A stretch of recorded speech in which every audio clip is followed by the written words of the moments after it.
Well, what kind of an evaluator are you? You may think that it only takes place in this room or this club or other Toastmasters clubs, but have you ever been evaluated by your spouse?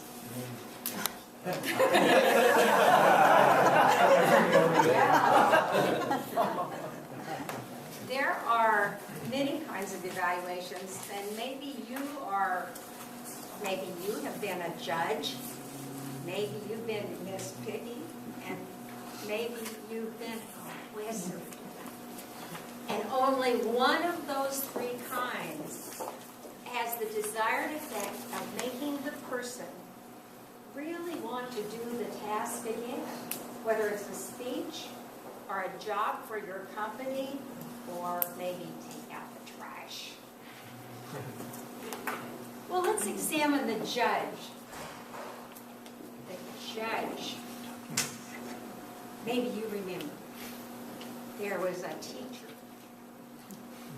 And that teacher told you never to open your mouth during assemblies because when you were singing, you were off key. And maybe you heard that the introduction should be no more, no less than 45 seconds. You know the judge. It doesn't have to be that exaggerated, but it happens. And they tell you that there's only one way to get to downtown Carlsbad or load a dishwasher or whatever. If you don't ever want to do that again, you've been judged. So there's another kind though. And this kind spends all the time of their evaluation not talking about what you did and what you were good at and what you could do better, but they tell about stories about themselves. Or maybe they have sort of a showbiz routine that gets some laughs. But I found out that sometimes people will laugh out of shock and nervousness. And yet that feeds Miss Piggy because, well, Miss Piggy. You know, there's a spotlight involved here. And it should be on the speaker. But you shine that spotlight and Miss Piggy will go and jump right in it. And the spotlight is on the evaluator that is hogging the spotlight. And therefore, you don't get, well, let me give you an example. You've heard about your dad who maybe walked 40 miles through the snow to get to school and he still made it on time. And the whole evaluation was about his experiences. That can happen. So, what about the wizard? I'm excited. Mostly because of the hat. All right.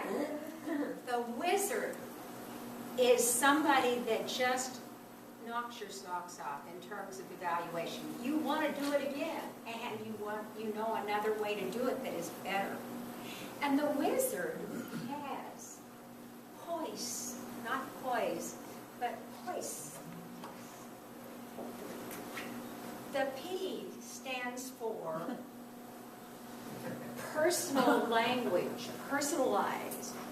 It's that you might say, I felt, I saw, to me, when you did that it was very moving. And also, there is the objectives. Be very familiar with the objectives, whether it's a task for your company or the manual objectives. And then there's I for interest. People do not care how much you know until they know how much you care.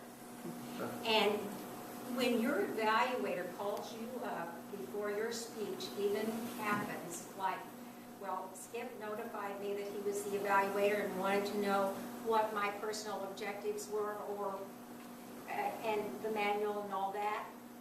And that's great.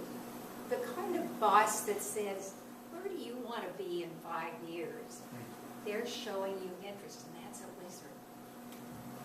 S is for evaluating the speech presentation, not just the content of the speech, whether you agree with their politics or religion or whether you think they're cute or not. Just pay attention to how they presented it. Did they start out with something that was really captivating in the beginning to get your attention? Did they end with a conclusion that makes you remember what they have to say? And the last one is self-esteem. If they walk off feeling good about themselves, wanting to do it again, let me give you an example. Oh, and can't neglect the written word here. I mean, gosh, I want you to remember these things because I think it's so important. But there was a woman in a club that I thought just epitomized the wizardry that can take place. She had just listened to a speech by a beginning speaker.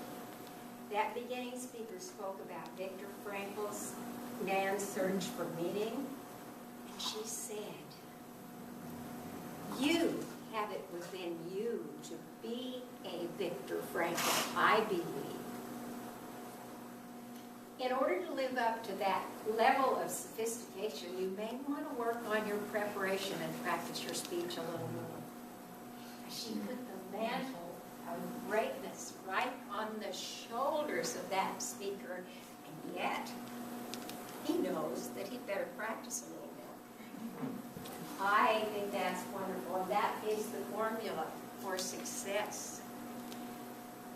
Now, the reason I think some evaluations should absolutely be stomped on is that they can hurt people. When you get up here, you're vulnerable.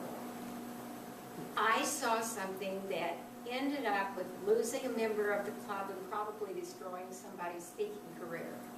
And the person who gave the evaluation that was so destructive was nearly kicked out of the Toastmasters club.